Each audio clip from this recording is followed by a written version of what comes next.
आप सब सोचते होंगे कि 10 दिन में कितना बदलाव हो सकता है, लेकिन मैं आपको बता दूं, अगर आप सही दिशा में चलना शुरू करें, तो 10 दिन ही काफी होते हैं आपकी पूरी जिंदगी की दिशा बदलने के लिए। मेरा नाम राज है, 25 साल का। एक अच्छी कंपनी में काम करता हूं।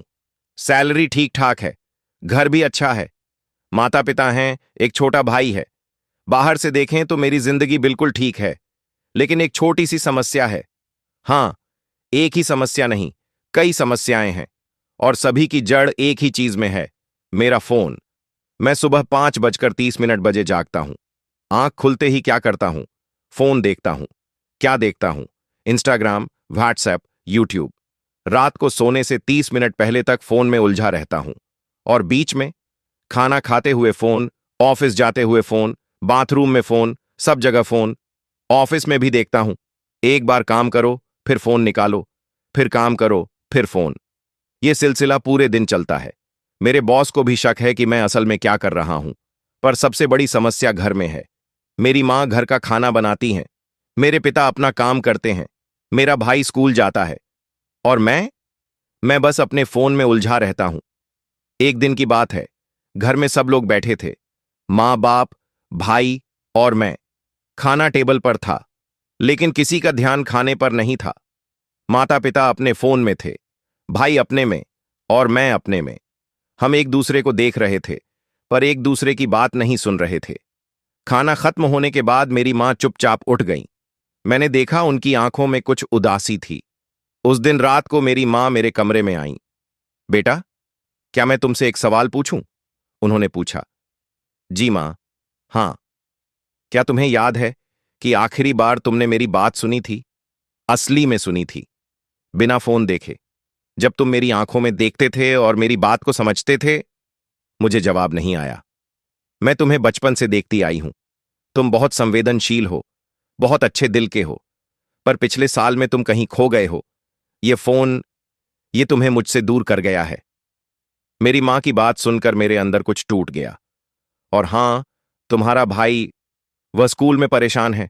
किसी ने उसे परेशान किया है, पर वह तुमसे बात नहीं करता, क्योंकि वह जानता है कि तुम फोन में उलझे रहते हो। यह सुनकर मुझे होश आ गया। उसी रात मैंने एक फैसला किया। मैंने अपनी मां से कहा, मां, मैं 10 दिन के लिए अपनी आदतें बदलूंगा। मैं अपने आप को वापस खोजूंगा। मेरी मां ने मुझे गले लगा लिया। दिन एक का नियम सरल था। सुबह उठते ही फोन नहीं देखूंगा।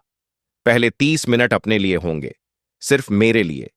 पहली सुबह जब मैंने फोन नहीं देखा, तो मेरा दिमाग बिल्कुल अधीर हो गया। हाथ अपने आप फोन की तलाश करने लगा। यह गजब की चीज है कि हमारे शरीर को कितनी जल्दी आदत हो जाती है। लेकिन मैंने फोन को अलग कमरे में रख दिया। फिर मैं बालकनी में चला गया।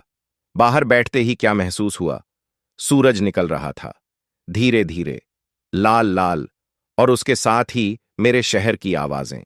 कुछ लोग दौड़ते हुए जा रहे थे, कोई पक्षियों को खाना खिला रहा था, एक बुजुर्ग अपनी पत्नी के साथ बैठे थे। कितने दिनों बाद मैंने अपने आसपास को देखा, सच में देखा, सिर्फ स्क्रीन के माध्यम से नहीं, बल्कि अपनी आंखों से। उन 30 मिनटों में मैंने कुछ नहीं किया, बस बैठा, सूरज को देखा, अपनी सांसों को महसूस किया, और अपने आप से एक सवाल पूछा, मैं कौन हूं? जवाब नहीं आया, पर सवाल रह गया, और वही सवाल ही मेरी इस 10 दिन की यात्रा की शुरुआत था। दिन 2 बिल्कुल सामान्य था, उसमें कोई खास बदलाव नहीं आया। पर जब दिन 3 आया, तो पूरा परिवार ही बदल गया। दिन 3 को मैंने एक नया नियम बनाया। खाने का समय पवित्र है, इस समय फोन नहीं। मेरे घर में एक रवायत थी। जब मैं बचपन में था, तब हर रोज रात का खाना परिवार के साथ खाना एक खास समय होता था। माता पिता अपनी बातें करते थे, भाई और मैं अपने दिन की बातें करते थे। घर भर में हंसी होती थी। पर पिछले 2 से 3 सालों में यह रवायत टूट गई थी। क्यों? क्योंकि सबको फोन मिल गया। अब खाने की टेबल पर यह दृश्य आम है। माता पिता एक दूसरे से बात नहीं करते, बस अपने फोन में दिख रहा है कि कौन सी खबर आई। भाई यूट्यूब देख रहा है, और मैं इंस्टाग्राम स्क्रॉल कर रहा हूं।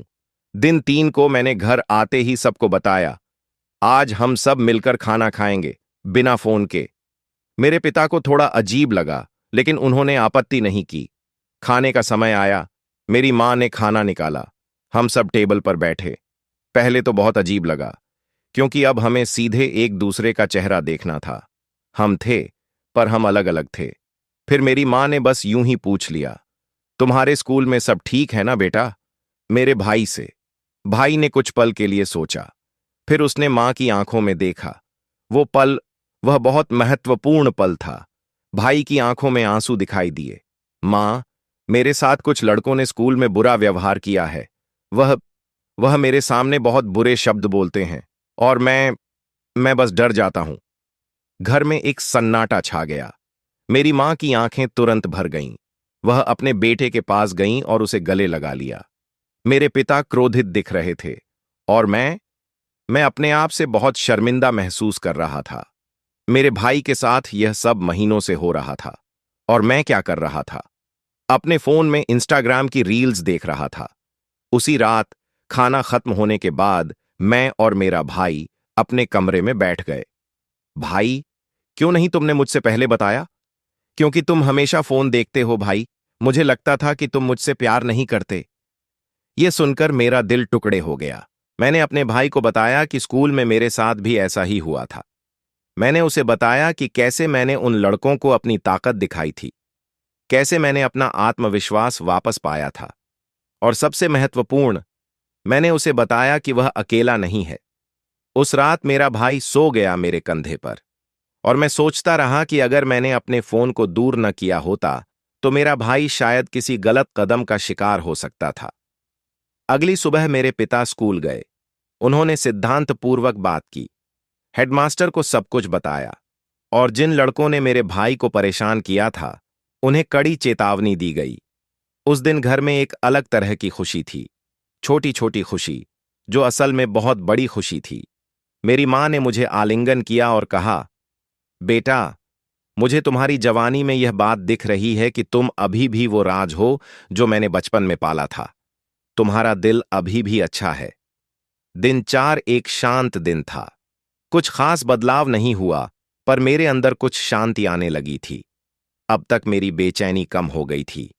आप जानते हैं ना, जब आप किसी चीज की आदत छोड़ते हो तो पहले तो शरीर विद्रोह करता है, फिर धीरे धीरे शांत हो जाता है। पहले 3 दिन बहुत मुश्किल थे। मेरा दिमाग सिर्फ फोन के बारे में सोचता था। हाथ अपने आप फोन की तलाश करते थे। लेकिन दिन 4 तक आते आते मुझे एक अलग तरह की शांति महसूस होने लगी थी। मेरा दिमाग शांत था। मेरी सोचने की शक्ति बेहतर हो गई थी। दिन 5 को मैंने एक नया नियम बनाया, 1 घंटा बिना फोन के कोई क्रिएटिव काम करना। अब सवाल यह था कि क्रिएटिव काम क्या करूं। मेरे पास एक पुरानी दोस्त थी, एक गिटार। वह एक कोने में अलमारी के अंदर सड़ रहा था। बचपन में मुझे गिटार बजाना बहुत पसंद था। मैंने 6 महीने सीखा था, पर फिर क्या हुआ? स्कूल का दबाव, कॉलेज की पढ़ाई, नौकरी की चिंता, और बीच में फोन आ गया। गिटार को मैंने उसी दिन 3 साल पहले अलमारी में रख दिया था, और तब से वह वहीं पड़ा है। दिन 5 को मैंने गिटार निकाला। यह कितना अजीब लगा। मेरी उंगलियों पर धूल थी, तार डीले थे। गिटार में संगीत नहीं था, सिर्फ सन्नाटा था। मैंने अपनी उंगलियों को तारों पर रखा। पहला कोट याद नहीं आया, दूसरा भूल गया, तीसरा लगभग सही था। मैंने एक एक करके सभी कोट याद करने की कोशिश की, और 2 घंटे चले गए। मेरी उंगलियां दर्द कर रही थीं। तार के निशान पड़ गए हथेलियों पर मेरे चेहरे पर एक अलग ही मुस्कान थी।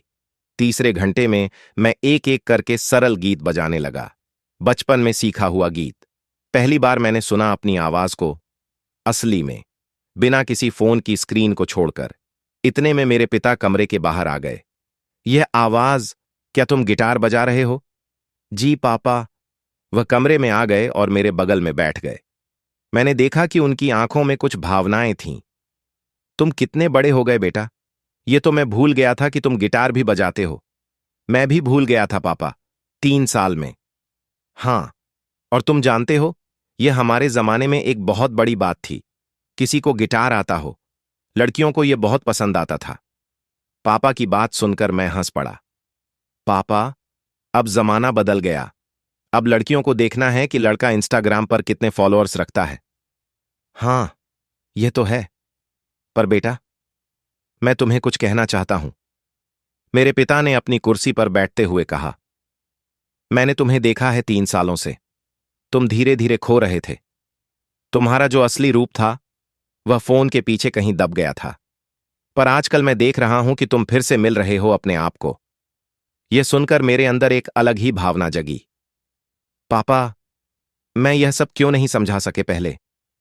क्योंकि बेटा, जब तुम बहुत व्यस्त रहते हो तो तुम्हें अपनी समस्या दिखाई नहीं देती। यह तो जब कोई शांत पल आता है तभी नजर आता है। उस रात मेरे पिता मेरे साथ खाना खाते समय बताते रहे कि कैसे उन्होंने युवाओं के दिनों में गिटार सीखा था, कैसे उन्होंने छत पर बैठकर गीत गाया करते थे। मेरी मां भी आई और कहा, हाँ, और वह दिन याद है ना जब तुम पहली बार पार्टी में गिटार बजाया करते थे? पूरे कॉलेज में इसकी चर्चा थी। मेरे पिता शर्माते हुए हंस गए। इस चैप्टर से मुझे समझ में आया, फोन की लत ने मुझे सिर्फ अपने से अलग नहीं किया था, उसने मुझे अपनी क्रिएटिविटी से भी दूर कर दिया था, अपनी असली खुशी से भी। अब तक मेरे शरीर को फोन की लत से लगभग निकाल दिया गया था। पहले 3 दिन बहुत मुश्किल थे, लेकिन अब मेरा शरीर इस बदलाव को स्वीकार कर चुका था। पर सबसे बड़ा बदलाव अब आने वाला था, और वह बदलाव आया मेरे काम में। दिन 6 और 7 का नियम। ऑफिस में पूरे समय फोन को छोड़ देना, बिना किसी रुकावट के ईमानदारी से काम करना। पिछले सालों में मेरे काम की क्वालिटी बहुत गिर गई थी। मेरे बॉस को पता था, मेरे सहकर्मियों को भी। क्यों? क्योंकि मेरा फोन हर समय मेरे साथ रहता था। एक अरसे के बाद 1 मिनट का काम करता था, फिर फोन देखता था, फिर काम, फिर फोन। यह सिलसिला पूरे दिन चलता था। नतीजा यह हुआ कि मेरे काम की गति घट गई, क्वालिटी खराब हो गई। लेकिन दिन 6 को मैंने फोन को घर पर ही छोड़ दिया। ऑफिस पहुंचते ही मुझे अजीब लगा। मेरा हाथ अपने आप जेब की तरफ जा रहा था, लेकिन फोन नहीं था। पहली बार मैंने अपने सहकर्मियों को देखा, ठीक से देखा। एक लड़की थी जो मेरे बगल वाली डेस्क पर बैठती है, 3 साल से बैठती है, पर मुझे उसका नाम नहीं पता था। मैंने उससे पूछा, तुम्हारा नाम क्या है?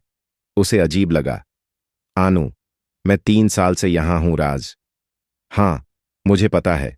मुझे खेद है कि 3 सालों तक मैंने तुम्हें सही से जाना नहीं। वह मुस्कुरा दी।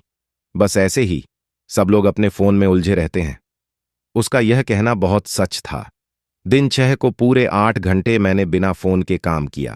पहली बार मैंने अपने प्रोजेक्ट पर ध्यान केंद्रित किया, सही से केंद्रित, बिना किसी रुकावट के। यह गजब की चीज है कि जब आप पूरी तरह एक चीज पर फोकस करते हो तो आपका दिमाग उसी में पूरी तरह डूब जाता है, और फिर वह काम आपके लिए आसान हो जाता है। दिन 6 को मैंने जितना काम किया उतना काम मैं पिछले महीने में नहीं कर पाया था। शाम को मेरे बॉस मिस्टर शर्मा मेरे पास आए। राज, तुमने आज क्या किया? ये सारा काम एक दिन में? सर, बस मैंने ध्यान दिया, पूरा ध्यान। पर तुम तो हमेशा फोन देखते हो, आज फोन कहाँ है? सर, घर पर रखाया। मिस्टर शर्मा ने मुझे ध्यान से देखा, फिर कहा, तुम जानते हो, मैंने तुम्हें पिछले 1 साल से देख रहा हूं। तुम धीरे धीरे अपनी जिम्मेदारी से भाग रहे थे, पर आज मुझे तुम्हारे अंदर फिर से वह आग नजर आ रही है। सर, मुझे समझ आ गया कि फोन मेरे लिए कितना जहर साबित हो गया था। मैं 10 दिन की एक चैलेंज ले रहा हूं, अपनी आदतों को बदलने की। मिस्टर शर्मा हंस गए। 10 दिन? यार, हमारे जमाने में ऐसा कोई चैलेंज नहीं था। पर हां, तुम सही कर रहे हो। तुम जानते हो, मैं भी पिछले साल अपने बेटे की वजह से अलर्ट हूं। वह दिन भर फोन में रहता है। तुम्हारा यह कदम, यह सराहनीय है। दिन 7 तक आते आते मेरे काम में बहुत सुधार आ गया, और सबसे महत्वपूर्ण, मेरे आत्मविश्वास में। मुझे अपने आप पर विश्वास वापस आ गया। मेरा दिमाग काम कर रहा था, सही से, पूरी तरह। अब हम 10 दिन की इस यात्रा के अंत में पहुंच गए हैं। दिन 8 और 9 क्या हुआ, मैं जल्दी में बताता हूं। दिन 8, मैंने अपने सभी पुरानी दोस्तों को कॉल किया। असली में कॉल, मैसेज नहीं, बस सुनना और सुनाना। मेरा दोस्त प्रिंस को कॉल किया। उसे पता चला कि मैं यह चैलेंज ले रहा हूं। वह हंसा। यार राज, तुम भी ना, इतना बड़ा नाटक, बस फोन को दूर करो और बात खत्म। पर फिर मैंने उसे बताया कि यह सिर्फ फोन नहीं है, यह मेरी आदतों को बदलना है, मेरी प्राथमिकताओं को फिर से तय करना है। दिन 8 को मैंने 5 पुरानी दोस्तों को कॉल किया, और हर बार जब मैंने उन्हें कॉल किया तो हमारी बातचीत सार्थक थी, मजेदार थी, असली थी। दिन 9। यह दिन सबसे महत्वपूर्ण था। दिन 9 को मैंने अपने आप से एक सवाल पूछा, मैं असल में क्या करना चाहता हूं? मैंने एक डायरी निकाली। उसे 2 साल पहले मेरी मां ने दी थी। तब मैंने सपने लिखे थे, पर फिर फोन आ गया और सब भूल गया। मैं बैठ गया और लिखने लगा। मैं एक अच्छा इंसान बनना चाहता हूं। मैं अपने परिवार के साथ समय बिताना चाहता हूं। मैं अपने गिटार को फिर से सीखना चाहता हूं। मैं एक सफल प्रोजेक्ट लीड बनना चाहता हूं। मैं किसी को हंसाना चाहता हूं, असली हंसी, बनावटी नहीं। 2 घंटे तक मैंने लिखा, और हर बार जब मैंने लिखा तो मुझे एहसास हुआ कि ये सब सपने मेरे अंदर अभी भी थे, बस फोन की स्क्रीन के पीछे दबे हुए थे। पहली बार मुझे पता चला कि मैं अपने आप को कितना गलत समझ रहा था। दिन 10, आखिरी दिन। आखिरी दिन आ गया। सुबह जब मैं जागा तो पहली बार मेरा दिमाग शांत था, बेचैन नहीं, शांत। मैं सोचने लगा कि क्या मैं अब फोन वापस से लूं? उत्तर था हां, लेकिन अलग तरीके से। मैंने 3 नियम बनाए। पहला नियम, हर सुबह पहला घंटा फोन मुक्त, बस मेरे लिए। योग करूं, मेडिटेशन करूं या पढ़ूं। दूसरा नियम, खाने का समय पवित्र है, पूरे परिवार के साथ, बिना फोन। तीसरा नियम, रात को सोने से 1 घंटा पहले फोन नहीं, बस किताब पढ़ूं या सोचूं। पर सबसे बड़ा बदलाव यह था कि अब मैं समझ गया था, मेरी समस्या फोन नहीं थी। असली समस्या यह थी कि मैं अपने आप से भाग रहा था। फोन सिर्फ एक बहाना था। जब मैं फोन से दूर चला गया तो मैंने अपने आप को देखा, अपने विचारों को देखा, अपने डर को देखा, अपने सपनों को देखा। और यह एहसास ही असली बदलाव था। उस दिन घर में एक छोटा सा समारोह हुआ। मेरी मां ने मेरा पसंद का खाना बनाया। हम सब बैठे, खाना खाया, बातें की। मेरे पिता ने कहा, बेटा, मुझे तुम्हारे ऊपर गर्व है। तुमने खुद को जाना और समझा। मेरी मां ने मेरे भाई से कहा, बेटा, तुम भी देख, तुम्हारा भाई कितना बदल गया। तुम भी कभी अपनी आदतों को देखना। और मेरा भाई, वह बस मुस्कुरा रहा था, क्योंकि उसके पास अब अपना भाई वापस आ गया था। दोस्तों, यह कहानी सिर्फ फोन के बारे में नहीं है। शायद तुम्हारे लिए फोन नहीं है, शायद तुम्हारे लिए काम की लत है, या सोशल मीडिया, या किसी और चीज की लत है। लेकिन 10 दिन की चैलेंज सभी को एक ही सीख देती है। कोई भी बुरी आदत 10 दिन में नहीं बदलती, लेकिन 10 दिन में तुम अपने आप को अलग नजरिए से देखना सीख जाते हो। तुम समझ जाते हो कि तुम कौन हो, तुम्हारे असली सपने क्या हैं, तुम्हारे असली प्राथमिकताएं क्या हैं। मैंने यह चैलेंज लिया था और मेरी जिंदगी बदल गई। अब आपकी बारी है। अगर तुम भी अपनी किसी आदत को बदलना चाहते हो तो शुरू करो, आज से, छोटे नियमों से। और 10 दिन में देखना कि तुम खुद में कितना बदलाव देख सकते हो। और हां, एक और बात, जब तुम यह चैलेंज लो तो किसी को बताना, अपने परिवार को बताना, अपने दोस्तों को बताना। क्योंकि जब तुम किसी को बताते हो तो तुम अपने आप से वादा करते हो, और वादा तोड़ना हर किसी के लिए मुश्किल होता है। दोस्तों, इस वीडियो को लाइक करो, सब्सक्राइब करो, और अपनी कहानी कमेंट में बताना कि तुम किस आदत को बदलना चाहते हो। बहुत बहुत धन्यवाद आपका कि आपने मेरी कहानी सुनी।